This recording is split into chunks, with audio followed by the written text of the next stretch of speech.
Let me show you how I turned this simple prompt into this cinematic shot.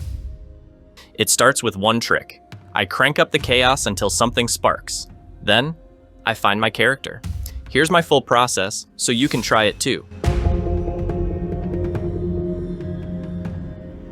With Midjourney V7, there's now a required personalized profile setup. That means the very first images I generate already lean toward my style. It gives me a strong baseline, but it doesn't limit me.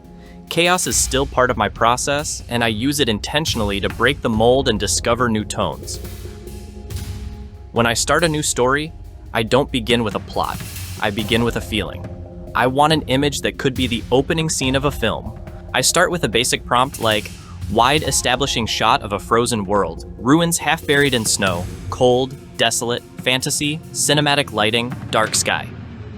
Not too specific. I let Midjourney surprise me. But now comes the fun part. I add Chaos 80. This tells Midjourney, don't play it safe, inspire me. Chaos helps me find unexpected compositions, colors, and styles. I keep scrolling until one image clicks. That's when I know I've found my vibe. Next, I create the main character. I use a similar prompt style, just more focused, like female warrior in red hooded cloak, cinematic, dramatic lighting, fantasy mood. And again, I set chaos to 80. I'm not trying to control it yet. I'm discovering the story through visuals.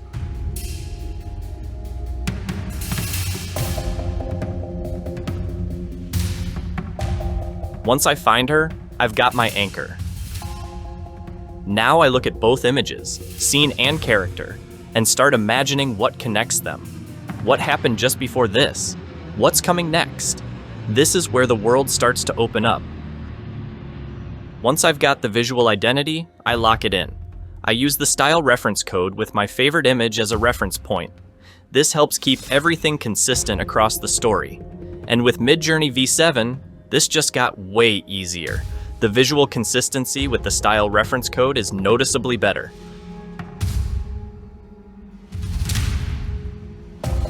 If it's a longer series, I'll create a full mood board of reference shots and use them to guide the next prompts. So here's the full workflow. Prompt a simple scene, crank the chaos, discover your style, build a matching character, use your style reference code to keep it consistent. Let the world evolve.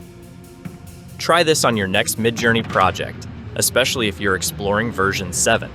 I think it's a big step forward for creators who care about visual consistency. And for me, that's what makes storytelling possible. Tag me if you create something cool. I'd love to see the world you imagine.